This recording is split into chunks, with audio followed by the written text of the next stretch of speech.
সেটা হচ্ছে প্রথমে বাইরের ডিজাইনটি খুব সুন্দরভাবে দেখাবো, তারপর ভিতরের ডিজাইনটি এবং পাটে পাটে খুলে কোথায় কি করা হয়েছে না করা হয়েছে করে বিস্তারিত সুন্দর মতো আলোচনা করব। এবং এই ডিজাইনটা যদি আপনাদের পছন্দ হয়ে থাকে, সামনে দৃশ্য বা কোনো কিছু পছন্দ হয়ে থাকে, তার উপরে কিভাবে আপনারা আপনাদের প্ল্যান অনুযায়ী সেটাকে সাজাবেন আরো সুন্দরভাবে সেটাও বলে দেব। এবং কত টাকা খরচ হবে, কি লাগবে না লাগবে, কিভাবে কি করবেন, এগুলো বিস্তারিত আমি এই ভিডিওতে বলে দেব। এই জন্য আপনি না টেনে সম্পূর্ণ ভিডিওটি দেখবেন, তাহলে আশা করি এর থেকে আপনি বাড়ি তৈরি করার জন্য খুব ভালো একটি আইডিয়া নিতে পারবেন।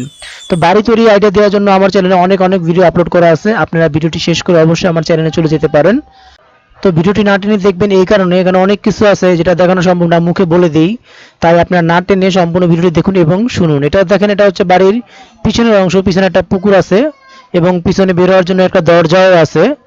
তো পিছনের অংশটার পরে আমি আপনাদের এমন যেভাবে দেখাচ্ছি এরকম পাটে পাটে খুলে সম্পূর্ণ ডিজাইনটি দেখাবো। তো দেখেন পিছনের অংশটা এরকম হবে ডিজাইন করলে, এবং এই পাশে আছে দেখেন এটা আছে ডান পাশের অংশ। তো আপনারা চাইলে এটা রং কালার পরিবর্তন করে অন্য কালার দিতে পারেন, জানলার ডিজাইনও চেঞ্জ করতে পারেন। আমার কাছে এটা ভালো লাগছে, আমি এইভাবে তৈরি করে আপনাকে দেখালাম। তো আপনারা চাইলে কোনো কিছু চেঞ্জ করে পরিবর্তন করে আপনাদের মন মতো করে তৈরি করতে পারেন। এটা জানলা ইউজ করা হয়েছে থাই গ্লাস, এবং জানলাতে চারপাশে ইটের ব্লক দিয়ে ইট দিয়ে আপনার ডিজাইনটা করা হয়েছে। তো দেখেন এটা বারান্দা দাঁড়ালে দেখেন খুব সুন্দর একটা ভিউ দেখা যাবে, এবং যেটাতে আসলে আপনাদের খুব ভালো লাগবে। এবং দেখেন এটা বসার জন্য দুই পাশে খুব সুন্দর জায়গা রাখা হয়েছে, এই পাশে এই পাশে দুই পাশে। তো চলেন এটা এখন খুলে খুলে পাটে পাটে খুলে খুলে আপনাদের দেখাবো। চলেন এখন এটা আপনাদের খুলে দেখাবো। তো প্রথম উপর থেকে ছাদ খুলবো, তার আগে একটু সামনে দেখেনি, দেখেন দুই পাশে কিন্তু বসার জায়গা আছে, এই একটা বসার জায়গা, এই একটা বসার জায়গা, এবং এটা হচ্ছে ভিতরে প্রবেশ করার পথ, এবং এটা হচ্ছে উপরে ছাদের অংশ। তো প্রথম উপর থেকে ছাদটা খুলি। তো দেখেন প্রথমে উপর থেকে ছাদটা খুলে ফেলছি। ছাদ খোলার পরে দেখেন উপরে কি কি আছে দেখাই আপনাদের। উপরে এখানে দেখেন একটা বেডরুম, এবং এই পাশে আর একটা বেডরুম, টোটাল দুইটা বেডরুম। এবং দেখেন এখান থেকে সিঁড়িতে উঠবেন, সিঁড়ি এখানে সুন্দরভাবে ডিজাইন করা আছে দেখেন। তো এখান থেকে সিঁড়িতে ওঠার পরে এখানে দেখেন, এটা উঠার পরে এখানে উঠলে দোতলা হয়ে যাবে।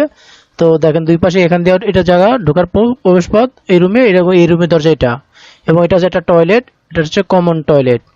এবং এই দরজাটা হচ্ছে পিছনে যাওয়ার, এই যে পিছনে একটা দরজা যেহেতু বারান্দা রাখা হয়েছে, এটা হচ্ছে পিছনে যাওয়ার দরজা এটা। এবং দেখেন এটা হচ্ছে সামনে আসার দরজা হচ্ছে এটা। এখানে ফাঁকা আছে, আপনি এটা আটকাই দিবেন, সমস্যা নেই, চাইলে এরকম রাখতে পারবেন। তো এখান দিয়ে হচ্ছে বারান্দায় আসার জন্য এটা এরকম ভাবে হবে।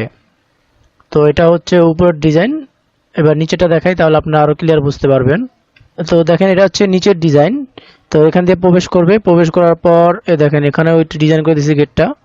তো ঢোকার পর এটা হচ্ছে ডাইনিং স্পেস, এবং এখানে একটা রুম, একটা রুম, দুই পাশে দুইটা রুম আছে। তো আপনারা চাইলে এই রুমটাকে ড্রয়িং রুম হিসেবে ব্যবহার করতে পারেন, আবার যদি না চান তাহলে সমস্যা নাই, এখানে ড্রয়িং ডাইনিং অ্যাডজাস্ট করে নিতে পারবেন, কারণ এখানে পর্যাপ্ত জায়গা আছে, অনেক জায়গা আছে। তো আমি দেখাবো, এটা সমস্যা নাই, মাপ দেখাবো। তো এই পাশে একটা বেডরুম অথবা ড্রয়িং রুম, এই পাশে হলো বেডরুম, এবং এই বেডরুমের সাথে একটা অ্যাটাচ টয়লেট আছে দেখেন। এবং এই বেডরুমের পাশে আরেকটা আছে, সেটা হচ্ছে আরেকটা কমন টয়লেট। এই টয়লেটটা সবাই ইউজ করবে, এটা একটা কমন টয়লেট। এবং দেখেন এই পাশে হচ্ছে পিছনে যাওয়ার দরজা, এটা হচ্ছে পিছনে আসবে, এটা পিছনের দরজাটা। এবং এটা হচ্ছে এই পাশে রান্নাঘর। তো এইভাবে আমি একটু সুন্দরভাবে দেখাই, তাহলে আপনাদের বুঝতে সুবিধা হবে।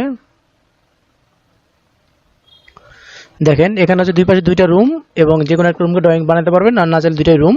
এবং এই রুমের সাথে একটা অ্যাটাচ টয়লেট, একটা কমন টয়লেট, এটা হচ্ছে রান্নাঘর, এটা পিছনের দরজা, আর এটা হচ্ছে উপরে ওঠার সিঁড়ি। তো এই সিঁড়ি বেয়ে উপরে উঠবেন, এবং দেখেন সামনে একটা বারান্দা আছে, দুই পাশে বারান্দা রাখা হয়েছে দেখেন, বারান্দার ইয়ারা একটু ডিজাইন করা হয়েছে। এবং দুইটা একসাথে দেখলে দেখেন প্রায় আরো ভালোভাবে বুঝতে পারবেন। এই যে এটা হচ্ছে এটা। তো এটা হচ্ছে এই একটা বেডরুম, এই একটা বেডরুম, এবং এই উপর দোতলা এই একটা বেডরুম, এই একটা বেডরুম। তো টোটাল চারটা বেডরুম, তার মধ্যে একটা চাইলে ড্রয়িং বানানো যাবে, এবং ডাইনিং স্পেস, যাদের ড্রয়িং প্রয়োজন নাই তারা চারটাই রুম করে ফেলবেন। এবং টয়লেট আছে টোটাল তিনটা, নিচতলায় দুইটা, একটা অ্যাটাচ এবং দুইটা কমন, এবং একটা রান্নাঘর, এবং উপরে আছে একটা, দুই পাশেই বারান্দা রাখা হয়েছে। তো খুবই সুন্দর একটি ডিজাইন। তো চলেন এটার ফ্লোর প্ল্যানটা আপনাদের দেখাই, তারপরে এটার খরচ সহ বিস্তারিত সবকিছুই আলোচনা করব। দেখেন এটা হচ্ছে এটার ফ্লোর প্ল্যান। তো ফ্লোর প্ল্যান